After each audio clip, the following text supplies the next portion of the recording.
Hello, everybody. If I could ask for your patience and enthusiasm and energy, because we have a really, really wonderful session coming up. It's our closing session for Aspen Ideas Festival 2018. We've got a really wonderful series of conversations here, too. And before we get going, I just want to thank our patrons for all of your support, our partners at the Atlantic, all of our underwriters.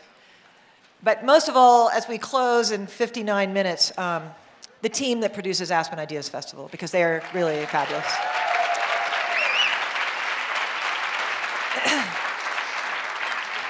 It's easy in my role to get a lot of thanks, but this is not a one-person show. I would say there's probably 150 volunteers from around the Aspen community, people who fly in to volunteer, a team in our conference services department led by Deborah Murphy that works tirelessly on this for months, the content team led by me and Brett Howley and Jamie Miller, our vice president in Washington, D.C., so many people I can't list, an incredible speaker content team. And I'm just thrilled that people have loved the content so much, but it does take a village, and I'm just lucky to have the best colleagues I could work with at the Aspen Institute, and I thank them from the deepest part of my heart. With that, we are going to start our last session, and I hope you enjoy it. I think it's going to be very inspiring, and thank you again for coming.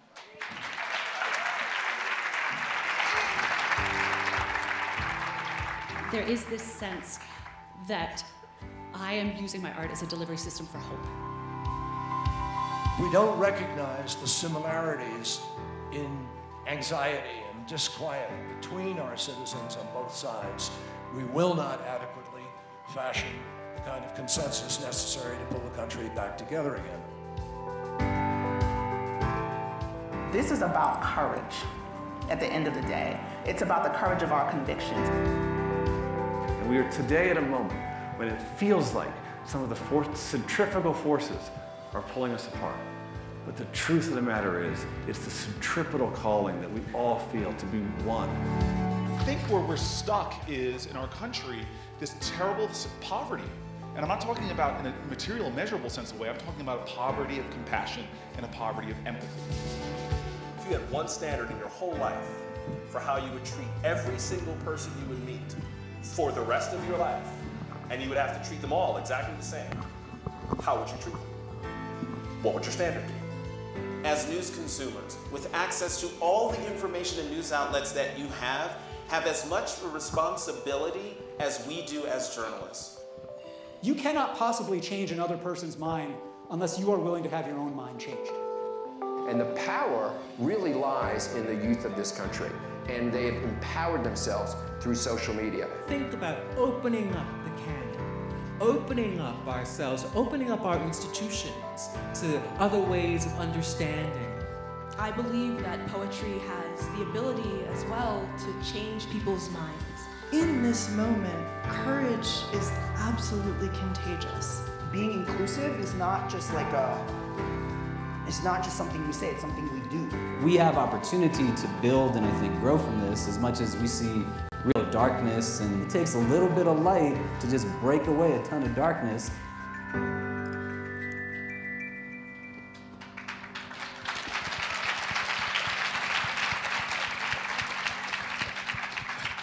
Thank you, and welcome to the closing session of the Aspen Ideas Festival. Together, we've engaged more than 400 speakers in some 300 panels, presentations, and discussions. We've covered everything from the wisdom of animals to the actions of Russia, from the public roles of the arts to the future of American healthcare, from cybersecurity to structural racism, from the intricate architecture of Frank Gehry to the intricate logical reasoning of James Comey.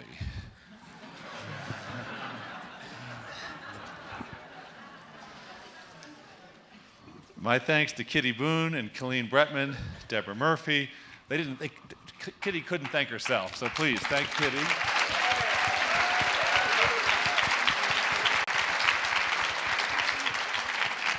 I want to thank the Atlantic, our many local partners, our underwriters, our board members, our donors who made more than 300 scholarships possible, enhancing the conversation dramatically, and all of our colleagues, all of them who put up these tents, cooked and served our food, kept the campus clean and safe so that we could be together. Thank you all.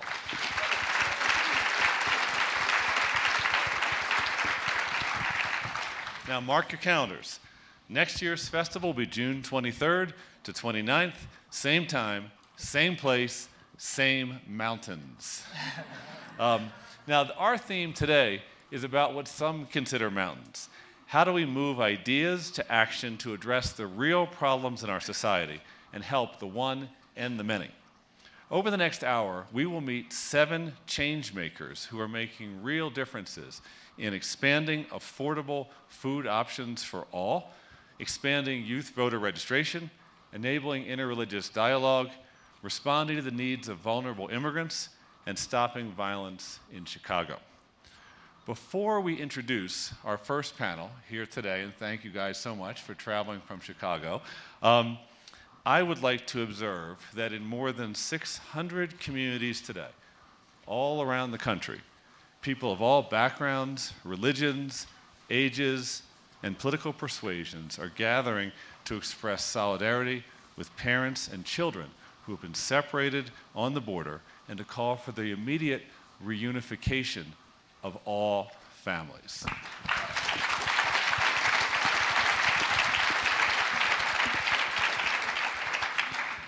As with the topic that we're about to discuss now, which is the daily violence and trauma and solutions experienced by many in our third largest city, let us remember the fundamental fact that all humans have equal dignity and that no one is more human than anyone else.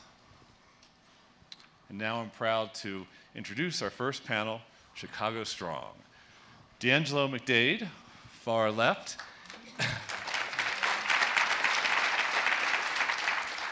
And I'll give a sentence or two about each. Is an active member of the student nonviolence group Peace Warriors. A recent graduate of North Lawndale College Prep in Chicago, he is taking his talents to DePaul University this fall, planning to major in economic and education studies, minoring in business administration and political science.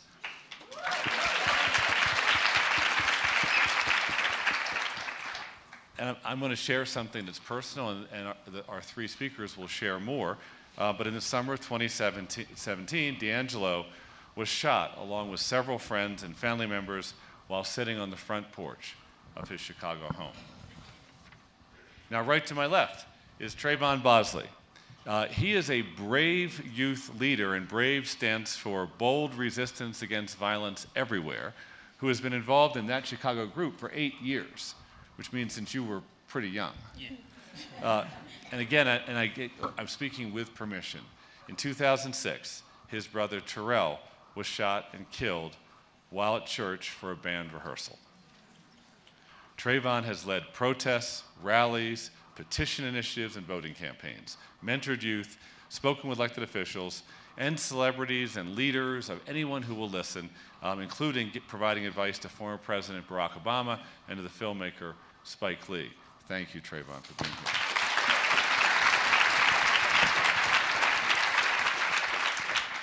And our third panelist is Ariana Williams.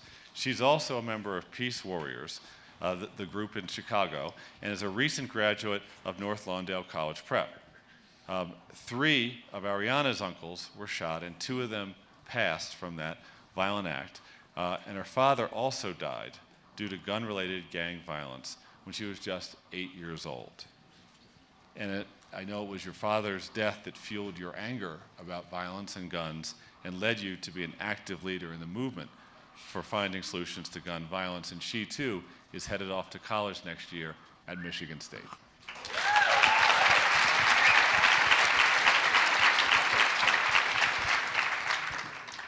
So the extent of the tragedy of gun violence in Chicago is well known to our panelists, but is not as known to others, perhaps, and it needs to be.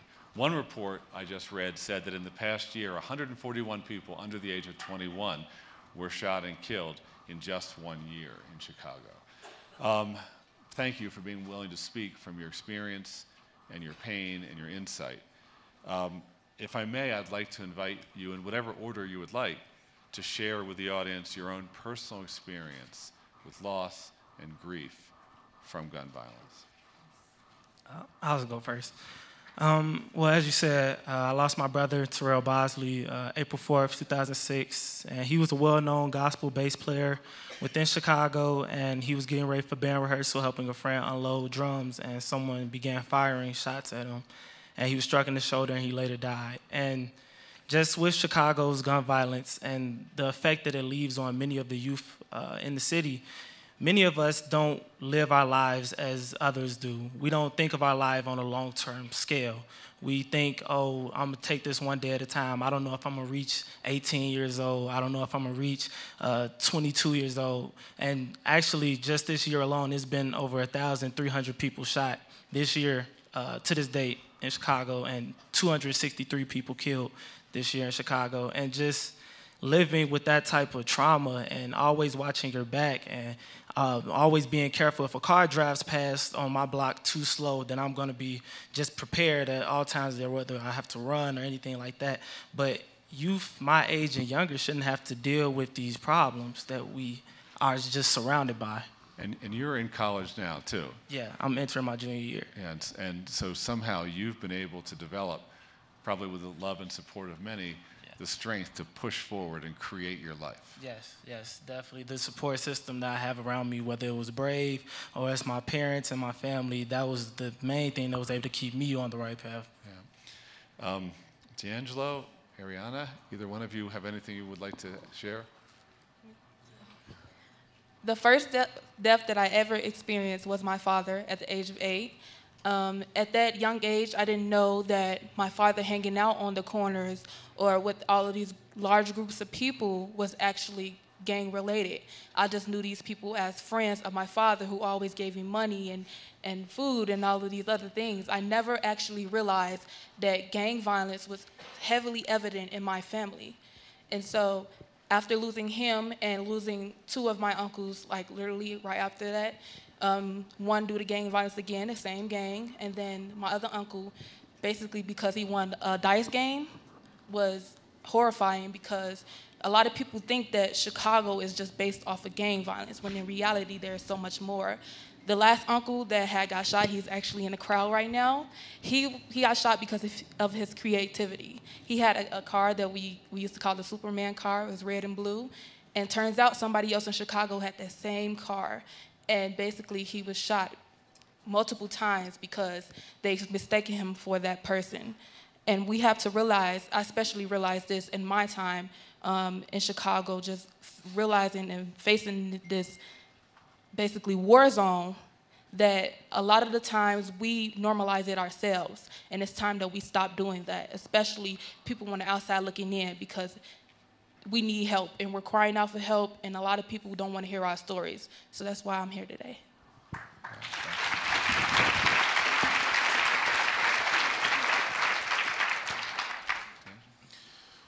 In the month of August last year, I was shot while sitting on my very own front porch with 12 other individuals. Grandfather having to throw a 7-month-old child like he's a football in order to survive. Going into a hospital room, being handcuffed to a hospital bed, being treated more like the suspect instead of the victim. You don't want to be treated as either, but in that option, I would choose the victim. Now having to turn this rage into activism and put your personal emotions to the side to say, today I have to fight for those who are born and unborn and those who have lost their lives due to gun violence. And I can say all of us are here today because we are standing for Chicago Strong. Yeah, thank you.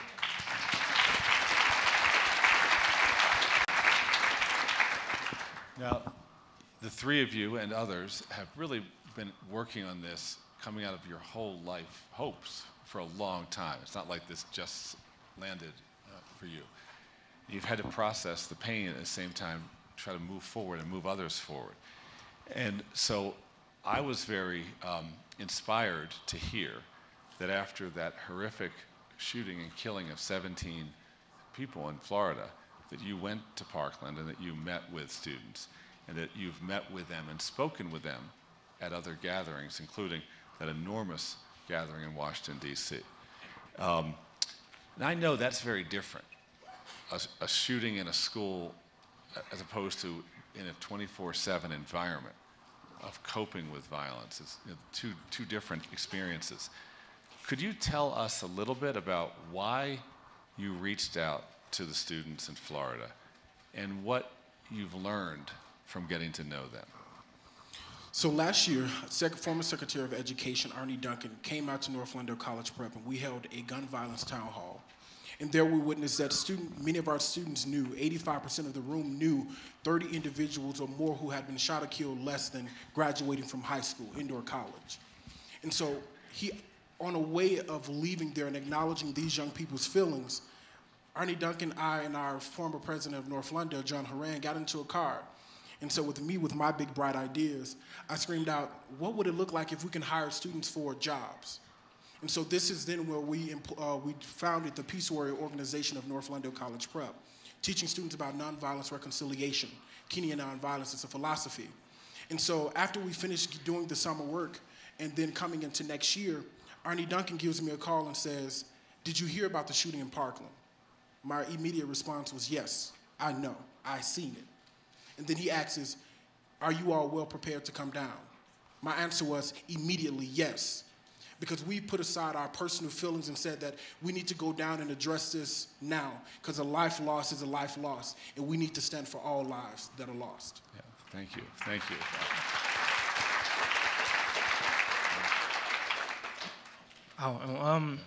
The biggest thing that kind of came about with speaking with the Parkland students was that they understood that they had the media platform that we had never had fighting, because I've been fighting for anti-violence for 8 years, 4 years, 6 years. We've all been fighting this fight for a long time. And I remember a point we had a completely youth-led press conference, and we had the little kids, they made posters, we had different people come and speak, and guess how many media showed up?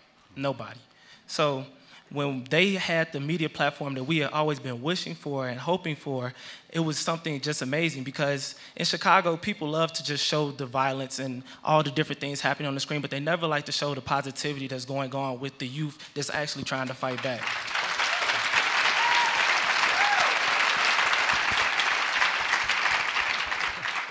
One thing that I learned when I met with the survivors from Parkland was that you can't measure pain.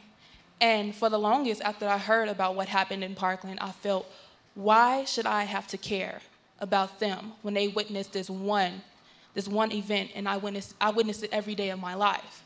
But then I really got to thinking, and I began to realize my father's death, it was a set path for him. As soon as he was born, that was the path that he was going to have to go down, because it's like everyone else in Chicago, we don't have the resources, or we don't have the people to help put us on the right path. We only have the people who were already on the path telling us that if you go on this path, we can help you, we can help you. If you pick up this gun, we can help you. So when I went down to Parkland, I sat down and I listened to their stories, and I realized we're the same. My pain does not greater your pain, because at the end of the day, you have felt the same way I did, and now you want to change just like I did. So all in all, Wow.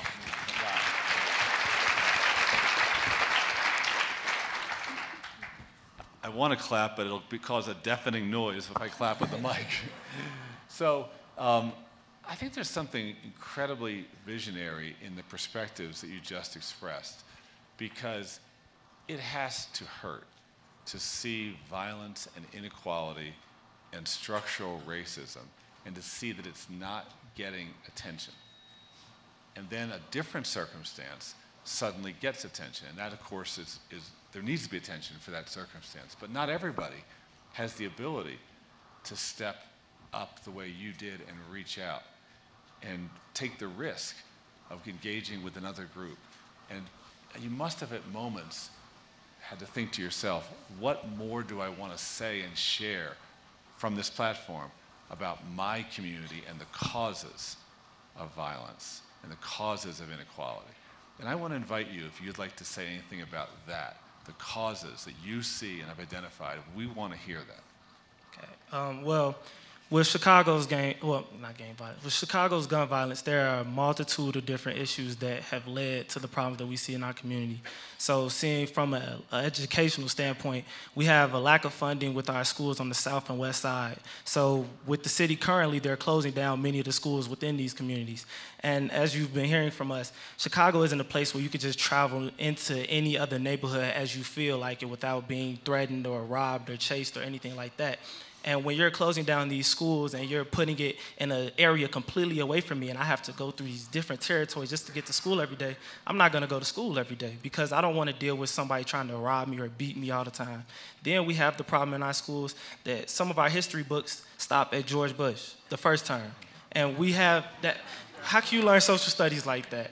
Then we have schools in our city where there's no permanent teacher. There'll be a teacher there the first week, and due to maybe funding or any other issue, the teacher will never come back. This class will have a sub every single day for the entire school year. How am I gonna take an ACT test and know math and score high on my test if I never had a teacher to teach me it? So when you have that, and I can't get scholarships because of my low ACT score, how am I gonna go to college? I can't find the funding to go to college, so I'm gonna go to where I can. Either that's getting a minimum wage job or that's living on the street and trying to survive the only way I know how. So that's one of the aspects of Chicago's gun violence. We have a lack of school funding. We got a lack of jobs for guys with records because once you get one drug charge, getting a decent paying job, it's not happening. So we have that. We have a lack of police effort for the most part. Actually, the clearance rate for homicides in Chicago is 17%. And if no one's getting arrested for taking someone's life, they're just gonna go out and do it again. So we have multiple different issues, and I'm probably missing more, but that's kind of some of the root causes. Wow. Wow. Thank you. Does either of you want to add something to that? In the city of Chicago, and I know I can speak for us three, we've given up our childhood. There are many more individuals that do not have childhoods due to gun violence. Often we make these assumptions that because I'm shot, I'm either an 18-year-old or 17-year-old drug dealer or gang member. That is not our reality. In 2016, there were 762 individuals killed. And as the year grows, that number increases. Every individual asks us, what are you fighting for? We're fighting for peace. We're fighting for equity and not equality. We're fighting for life. In our schools, we don't have college prep, but we have prison prep. Our students have to come to school, and especially us, go through metal detectors and search and seize as if we are criminals, not understanding that the academic institution is supposed to be an asylum.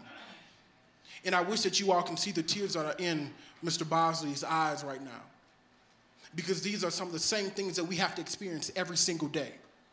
We love the work that our Parkland counterparts are doing, but their reality is much different from ours. You have helped them. Now help us. We need you.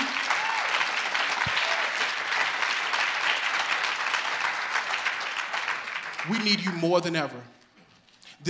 We've put aside black versus white, Democrat versus Republican. Now this is one nation and one stand. Where are you going to stand with us? Let us know. Please, we are crying out to you. This cry has been crying, we've been crying for many years. 9, 8, 4, 6, and many years before that. But now we're letting you know that we say no more. No more of injustice, no more of inequity. But now we're asking for family, equity within our educational system, but also peace. Thank you.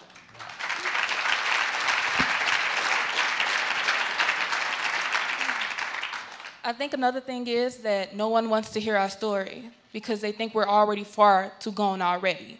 When people look from the outside looking in, they think of Chicago, they say, well, they don't ask for help, or it's black on black crime, violence. So it's the fact that their own people don't even care because we have normalized violence. But when you don't, no one listens to you.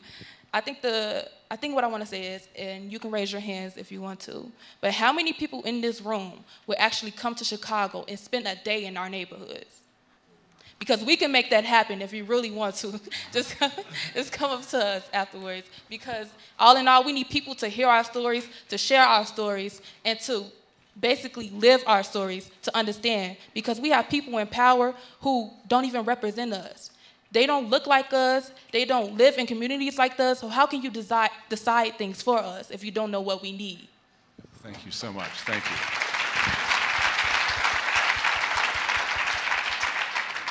Some of you may know that former Secretary Arne Duncan, who's a great supporter of this group and so many others in Chicago, is a board member of the Aspen Institute and is very much involved with the planning for what we can do as an institute to tackle the most important issues of our day. What's exciting to me to hear is also that this group is taking action to make change, that each of you, in the spirit of Dr. King, put your body and souls in motion for change. And I admire that a great deal. It's a big part of the Black freedom struggle, has been the Black community stepping forward to create new conditions for the flourishing of the young. You are already leaders in that movement.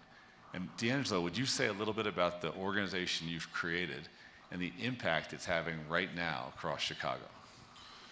In 2009, at North Lindale College Prep, Tiffany Childress Price became the founder of a program, in-school program called the Peace Warriors. Last year in 2017, with the support of Arne Duncan and CRED, creating Real Economic Destiny, I, along with Tiffany Childress Price and Gerald Smith and our fellow Peace Warriors, founded the Peace Warrior Organization, helping to create youth employment services, designing to help with social and emotional learning and intervention. Here's the reality of it. We see the amount of trauma that our young people go through every single day, even us, but we rarely listen and acknowledge. Let this sit in just for a moment. For many years, our young people have felt as if no one cared. So we learned that peer pressure is some of the best pressure. And so if I can help support Ariana by training 1,100 young people and having them teach, but also become trainers of Kenyan nonviolence at the Peace Warrior Organization, that lets me know I'm doing my job. That lets us know that we're taking a step forward. The Peace Warrior Organization is three things. We interject love and kindness, we're ambassadors of peace, and we interrupt nonsense. Following Dr. Come on now.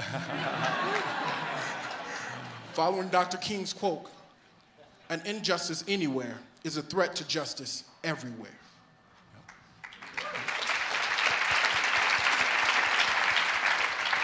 So say just a little more about your organization. Did I hear right? You're training kids to be warriors for nonviolence, essentially, to be leaders for nonviolence. And they're getting paid to learn to develop the skills and mindsets so that they can influence the community. Yes, sir. And and how many other, 20, 30? There's 1,100. Did you hear that? 1,100 young people in Chicago. If you look at the numbers in the city of Chicago, going back to the number of 762 people shot and killed in the city of Chicago, this year alone, 147 individuals have been shot. And so what we notice is, if I can offer you a sense of family, a sense of financial means, support, love, and generosity, there is no reason that we have to have this ideal of gun violence in the city of Chicago. So we're removing this thing of, hey, the gang has this and I can get that support. No, we're no longer there. What we're here to say is we can offer you much more, but support you farther than you can imagine. So to help you reimagine your trauma, but in reform it. Wow. Wow, a new community, a new group that kids can join. Yes, sir. And they can advance their lives in the community through this group. Yes, sir. Wow. Wow, thank you so much. Thank you. Oh, my bad. As well as the Peace Warriors, we have a group as well called the Brave Youth Leaders. Say more. I met a young man, Keyshawn, a couple days ago who was here, who blew me away with his leadership. Yes, the Brave Youth Leaders stands, as you said, stands for Bold Resistance Against Violence Everywhere. And we're a group of youth that come from different communities in Chicago, and we go out to try to make change in the city, whether that means protesting, doing demonstrations, voters registration, or advocating, whether that's talking to President Obama or that's talking to the guy on the corner. We just like to advocate for peace in the community and just try to talk to whoever we can. And how long have you been doing that? I have been a part of this group for 9 to 8 years. Yes. How do you deal with the cynicism or skepticism when someone says, what you're doing is fine, but it's not going to make a difference? One of the things that is kind of tough is just keeping the hope that I'm actually making a change. And I understand that I can't just see it with every person I talk to, but I like to think about it as the people that I know and the people that I've impacted. So I'll think, okay, I talked to my cousin this week, my cousin has been okay. I talked to my friend this week, my friend's been okay. So I try to think of the 1, 2, 3 people that I know for sure that I've impacted, and I can understand that I'm talking to multiple people, so somebody is listening and somebody is listening and feeling what I'm saying. Beautiful, beautiful. Thank you so much.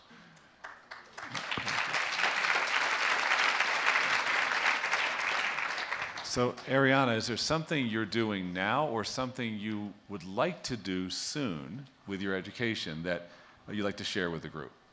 As of right now, I've been doing a lot of traveling with Trey and the Road for Change, which is under the Parkland survivors. So I've been going to multiple cities and talking about Chicago's experiences. And so when I went to Naperville, and then I went to St. Louis right after that, I took Naperville's experience and I talked to St. Louis about it. And I continue to carry all of our experiences. Like I said before, nobody wants to listen to us. So if people from Chicago feel that way and people from other cities feel that way, we give them a shoulder to cry on. We give them that knowledge that we are here for them and we are listening and we're all going to do something.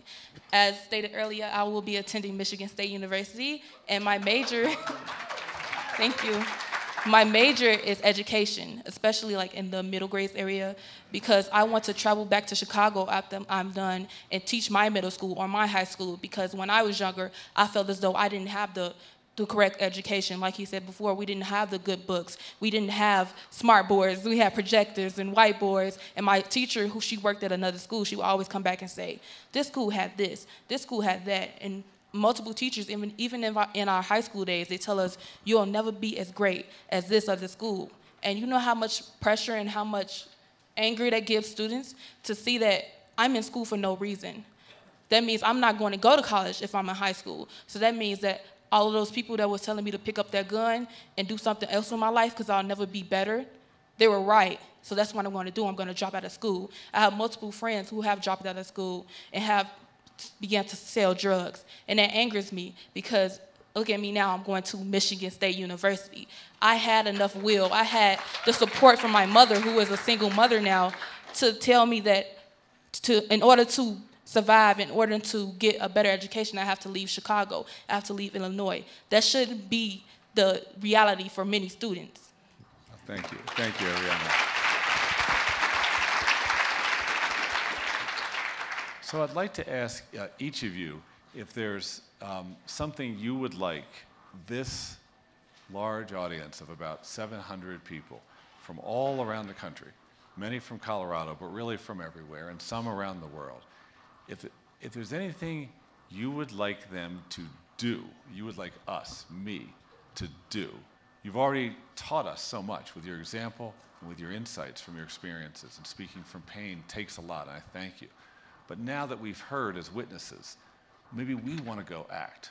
So anything you'd guide us to do next? Oh, there's 2 things. There's one thing I didn't mention earlier, I wish I mentioned. Most time the media portrays all the shootings that go on in Chicago as gang-related. And I just want everyone to understand that that's not always the facts.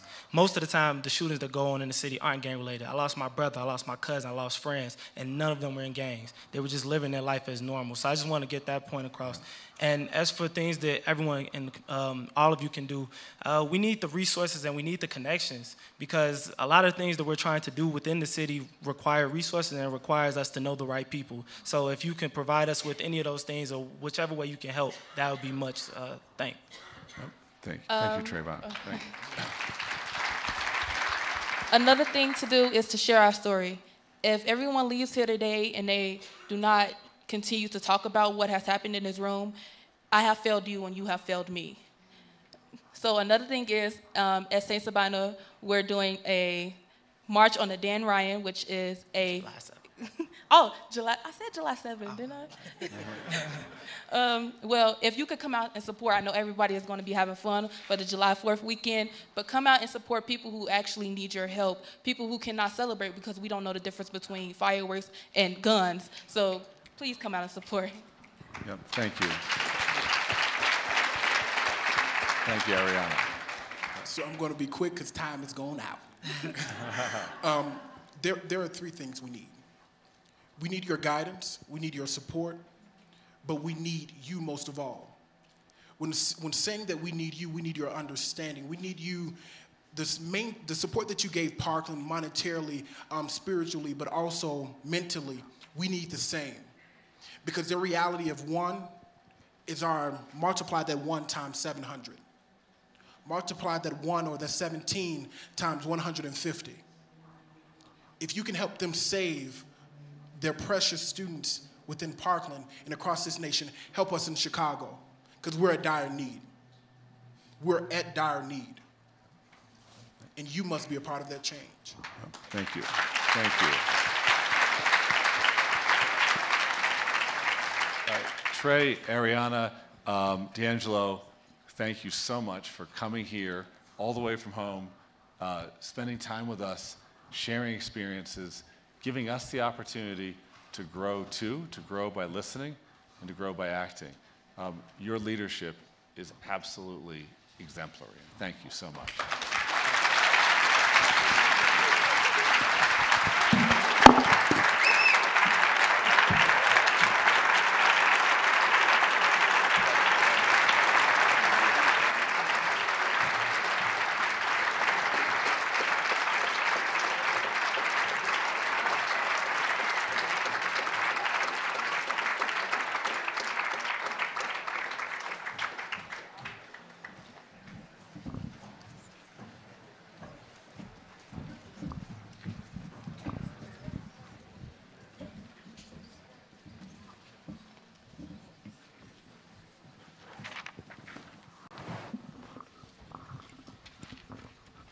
So now we have the opportunity to meet and engage with 4 more remarkable changemakers who are putting their ideas and their hearts and their bodies in motion every single day, driven to make a difference for others, and passionate about doing the work and then sharing the work and its meaning so that all of us can join in. I'll introduce our leaders briefly, then ask a few questions. So Gabby Pacheco is Program Director for the Dream.us. She's the first undocumented Latina to testify before Congress. As Political Director for United We Dream, she spearheaded efforts leading to the Deferred Action for Childhood Arrivals, or DACA, program. Gabby Pacheco.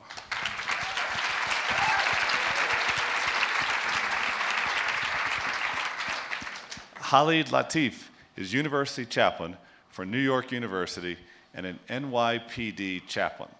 He was NYU's and Princeton's first Muslim chaplain and served on New York Mayor Bill de Blasio's transition team and the City Public Advocates Combat Hate Task Force. Thank you for being here, Khalid.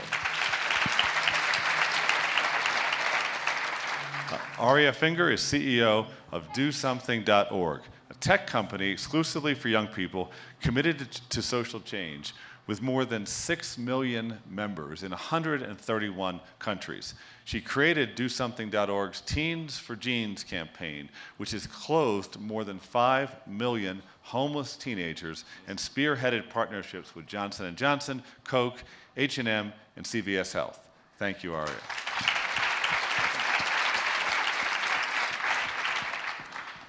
Michelle Nishan, who's I think closest in age to the average age of our group here today.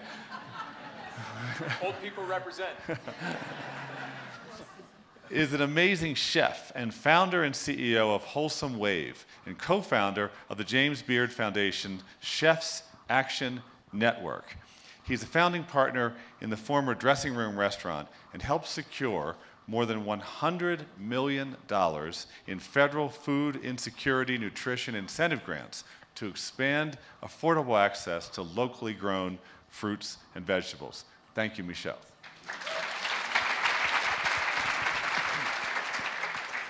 So we're in a little bit of a lightning round here where I'm going to ask you a couple questions and see if what you can do is get this audience pumped up to get out there and spread the word about what you're doing and perhaps make some way of contributing to the impact of what brings you here today. So first of all, let's just go right down. This is a hard question because you're doing a lot. What is one major problem that you are working to solve? One problem, just in a sentence or two, one problem. You're closest to me, Khalid. Good afternoon, everyone. So working at a university, I think one of the things that comes up as a recurring issue, especially in the era we find ourselves in today, is that identifiably you can categorize it as something that's quite anti-intellectual in its undertones. New York University is one of the best schools in the world, arguably. We have a great med school, a great law school, a great business school, a great arts program. And as we're training young people to become engineers, architects, academics, even activists and artists, they're going out into the workforce as workers. And one of the big gaps in their education from the time they're children up until the end of their college career is that as they learn to be workers, no one's really teaching them how to be thinkers, why they love what they love, or why they hate what they hate, why they desire the things that they desire. And so what we try to do through our Spiritual Life Center, as well as through the Islamic Center at NYU that I serve as the executive director of, is to give people an opportunity to engage diverse populations in a way that is not superficial or ceremonial, but to be able to break down inherent and innate microaggressions, racisms, perspectives of the other that they don't even know that they have, in hopes of not just giving respect and understanding, but to find real allyship and partners in breaking down some of the societal ills that we are surrounded by day in and day out. To give people an understanding that how they see others is not really indicative of who they are, but how we see others tells us a lot about ourselves. Whew, beautiful, thank you. So in the 2014 midterm elections, 17% of 18 to 25-year-olds voted.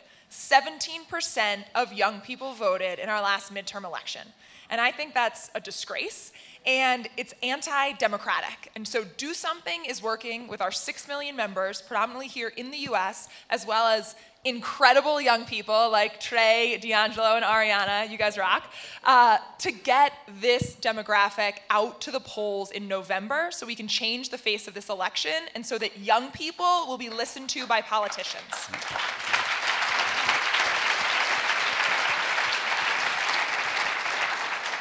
Gabby?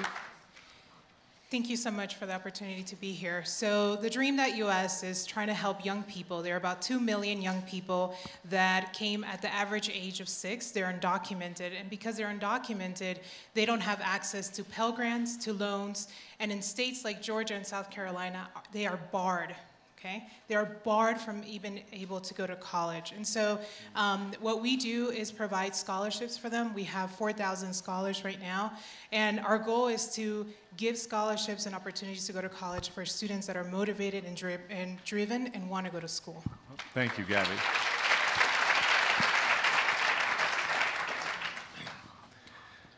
Food insecurity and hunger. It's said that one of the root causes of war is hunger. One of the root causes of hunger is poverty. Poverty's been around since the dawn of time and might not be something we'll ever solve, but mitigating some of the effects of poverty is something that I think that we can do. And when you think about food insecurity being a key component to poverty in creating depression, disenfranchisement, parental disengagement in the family and in the community, it's a big issue. And when you look at disenfranchisement, it is used to turn to actionable anger, hatred, violence by groups who have interests that are antithetical to the things that we all hold dear, whether you think of ISIS, Al-Qaeda, organized crime, gang leadership, all use disenfranchisement as their weapon of choice to turn young people towards lives devoted to anger, hatred, and violence. It's real. Hunger is a real thing. So if we actually could make sure that every American, regardless of income, could regularly, securely provide wholesome food for their families all the time, could we take a bite out of these conditions and throw a wheel and a stick in the spoke of the wheel of all of this evil intent? So we do believe that solving food insecurity can go a long way in making sure that we have a viable, productive, and totally engaged workforce. an army of young students with access to a great education, but with all of the tools and the powers that they need because they're well-fed and they feel secure. And what does our economy look like when we have vibrant food commerce because people are demanding diverse agricultural production beyond the 5 commodity crops that make up the foundation of our food system today? So we believe the answer to all of these things is yes, that this all can be done by ending food insecurity, and we believe that the pathway is making sure that every American, regardless of income, can put good food on the table for their families. Thank you, Michelle.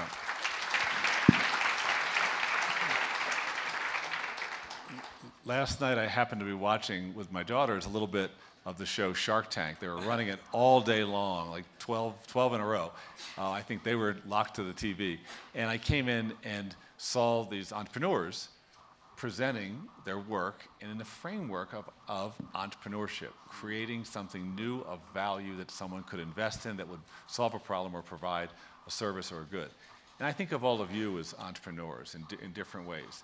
And so what I guess I'd like to ask you first is there a particular definable, demonstrable, measurable goal?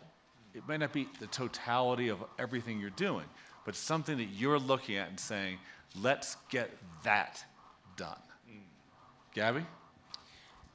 Well, the DREAM Act was first introduced in 2001, and it has not passed. Last week on Wednesday, you had Paul Ryan introduce a quote-unquote compromise bill that was terrible.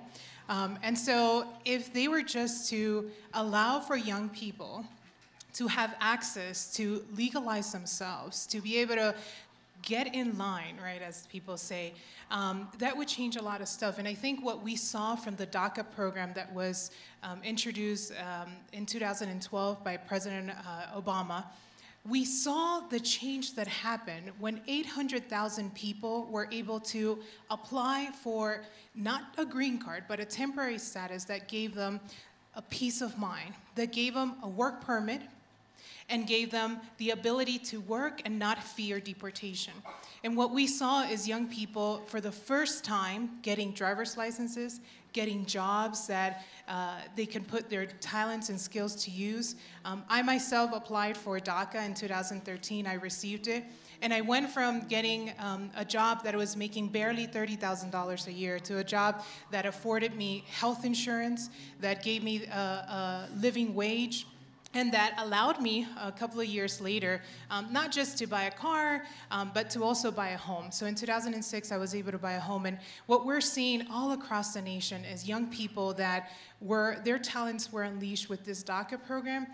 Their lives changed, and the lives and the communities that they live also changed. So your goal is to get a permanent solution to this problem. That's correct. Permanent legislative solution. Aria, is there a goal we can get our arms around that you're working towards? Well, I mean, at minimum, I would love for the voter registration rate to go from 17% to 25%. Okay. I mean, that doesn't sound like a lot, but I think we can do it. And I think even more, it's like these 3 young people are truly incredible. And so they're the sort of highest apex of what people can do. But we have millions of young people across the country who aren't able to reach their potential. And so that's what we're hearing. And so I want to unlock the potential of every Do Something member, of every young person in the country to fight for immigration, to get people registered to vote, to fight gun violence, to fight for sustainability. And so I think when we look at this audience, don't roll your eyes when you see young people acting. Get with them and support them however you can. Thank you.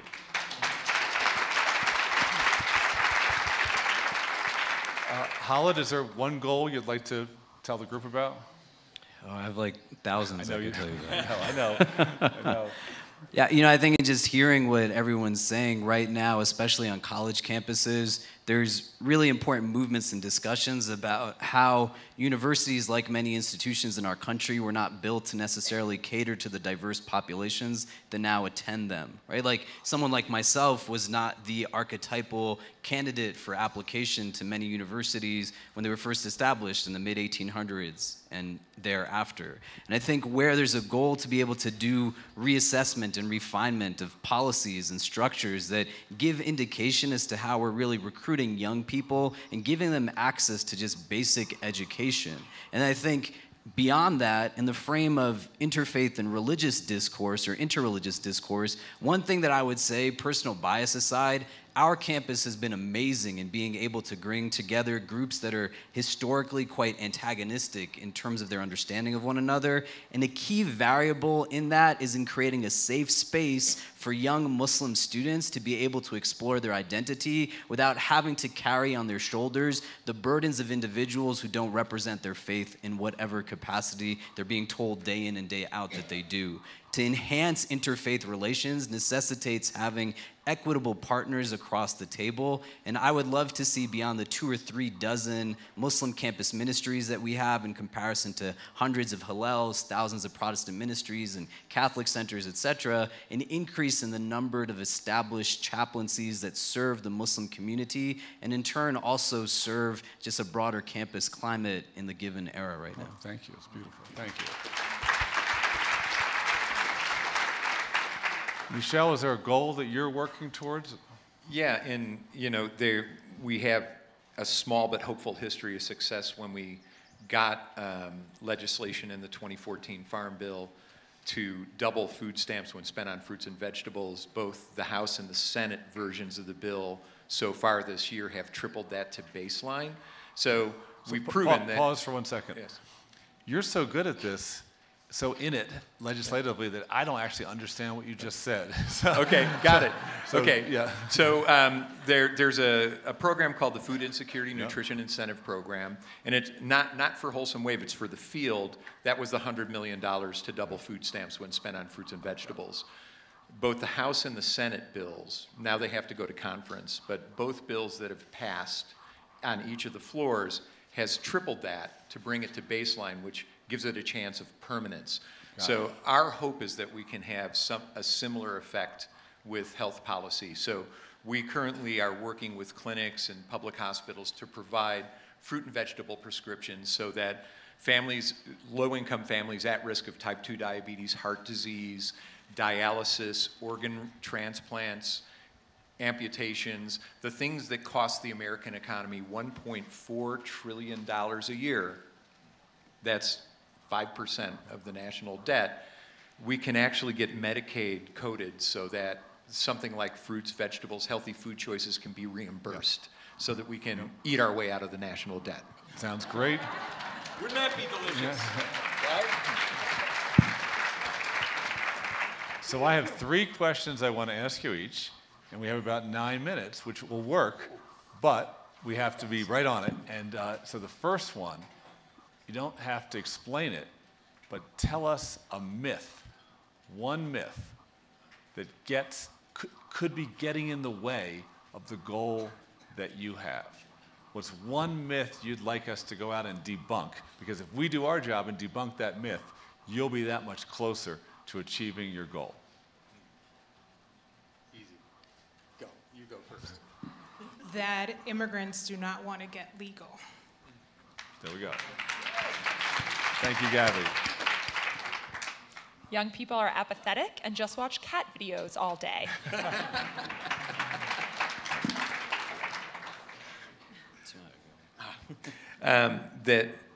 That people struggling with poverty don't know about, don't care about, or don't want to feed their families well. Amazing, amazing. I have 2, sorry. One, I would say that Muslims are from 500 miles away or 500 years in the past. In reality, Islam has a deep legacy within the black Muslim experience of this country and is as American as the country's inception, where literally 30% of slaves that were brought over to the country were Muslim, and the country was literally built on their backs. And I would say the second thing is that change is possible. And we have to be able to embrace the fact that we can be a part of a solution and not deflect it to somebody sitting next to us or behind us, but we can really be the reason that people have hope in this world and not the reason that they might dread it. Beautiful. Thank you. Thank you. Okay. The abbreviated version of the moment that made you into such a driven, optimistic change maker. As you can see, they don't know what questions. You ask much. We prepped yesterday. So for me, was when my sister came home crying because the local community college told her she didn't have the right kind of papers to study to be a nurse.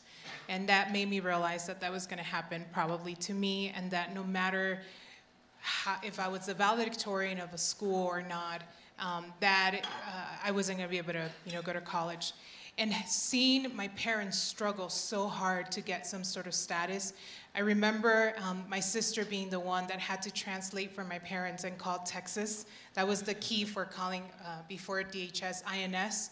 And meeting with the attorneys and trying to figure out how to get some sort of status in the country, and just being afraid, right? I could see the fear in my family, and I think that's what did it for me. Wow, thank you. Mine's a little spiteful as opposed to inspirational, but I was an economics major in college, and I had sort of grown up in a social justice household, and all of my fellow economics majors sort of scoffed at the idea that working at a not-for-profit could create change and be sort of a path to making the world a better place, and so I wanted to prove them wrong. Love it. Love it. Howard? So I also work as a chaplain for the NYPD, and I think a moment that I revisit quite often was on the 9th anniversary of the September 11th attacks. I was standing at the Ground Zero Memorial Site in my police uniform, an inspector's uniform, and while we were waiting for the ceremony to get started, there were 3 men who approached me wearing suits that said, "Secret Service has spotted you from the top of a building, and they want us to check your credentials just in case." And I said, "Just in case what?"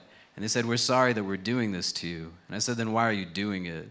And beyond questioning the validity of my emotion tied to that space, they're in a frustrating encounter with me because I can't really say anything back to them, because they have no idea that as a student I stood with 10,000 of my classmates as we watched the second plane fly into the towers in the middle of NYU's campus, or how much media asked us to just be the representative of 1.5 billion people all over the world because we were the closest Muslim community to the Ground Zero site, or how many of my close friends and family members of my faith that I prayed over who died in the atrocities of that day, or how much of my work till today is informed by it. And as they're engaging me in questioning the validity of all of that, nobody's saying anything. Hundreds of people just watching, and they're silent. And there was a mother standing next to me who lost her son on September 11th, who said to those men that what you are doing right now in this moment is more dishonoring to the memory of our loved ones that we lost on that day than anything else. That here this young man is standing with us in our moment of need, and you're making it seem as if he's doing something wrong just because he's Muslim. And as easily as they had taken the validity away, she brought it right back. And to me, that's the kind of person I want to aspire to be towards. Someone who uses their power and privilege, regardless of whether anyone else around them is doing it or not, and serves an underserved and underprivileged person just because it's the right thing to do. Oof.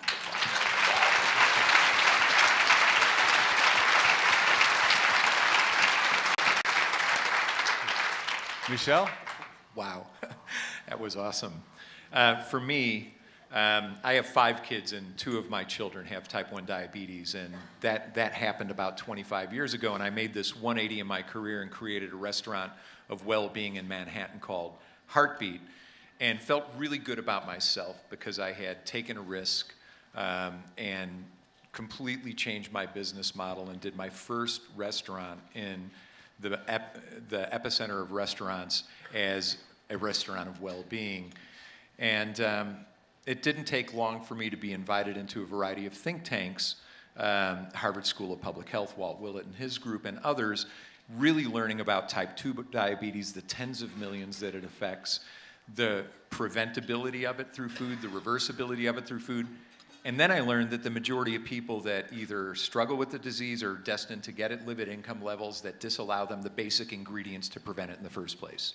And I could no longer pat myself on the back for having Heartbeat Restaurant because the people who ate at my restaurant could afford $40 an entree, and there was no business plan for the family of 4 that has $2 to spend on dinner tonight when they run out of food stamps in the middle of the month. Broccoli is $2 a head. If you got $2 for 4 people, broccoli's not going on the table. And that could not stand. Yeah, wow, thank you. Yeah. So Trey, can I invite the three of you back up? Yeah. D'Angelo, Ariana, come on back up. And how about if you just stand like right behind in the gap? These guys as they come up. Just right one in the gap. Yeah, right there. Right there. So let me ask each of the four here. Do you think that the things we're all talking about right now are related to one another? Yes. Say more. If you do not understand that what we are hearing from President Trump, how he talks about immigrants, what happened with the Supreme Court and the Muslim ban, what is happening with black bodies across our country, what is happening with people in poverty, what is happening with young people are not all interconnected, then you're not listening. And I think what it's really important, and I want to take back my one goal, because I should know better to say that policy, right, or whatever Congress or Washington, D.C. does can help change us. What really helps change is every single one of you that are in this room, the ones that are watching, and hopefully the ones that are going to watch this afterwards. If we don't change the mindset of how we think about immigrants, how we think about our Muslim brothers and sisters, how we think about young people, how we think about the people that are poor and cannot afford food, then we're doomed, right? And so it's the cultural shift that we have to do. It's the paradigm shift that we have to do in our minds to say, well, it doesn't affect me, or I'm just gonna help by giving money. No, we have to have deep conversations. We need to understand where we come from as immigrants, celebrate that, talk with our children, our grandchildren about it, and really start making that shift that's gonna start from the time that we are born to today. Thank you so much.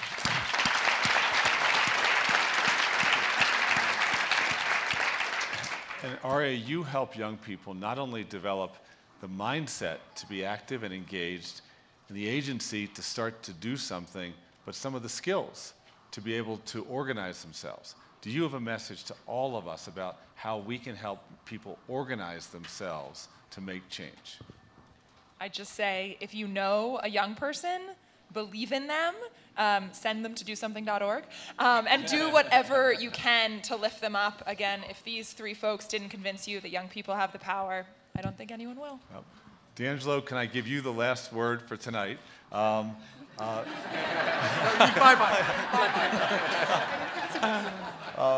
Final thoughts for this, to the 2018 Aspen Ideas Festival. Accept suffering without retaliation for the sake of a cause to achieve the goal, which then corresponds to the beloved community is the framework for the future, and we are that beloved community. Thank you. Wow. Thank you. Thank you, everybody. Thank you. Wow.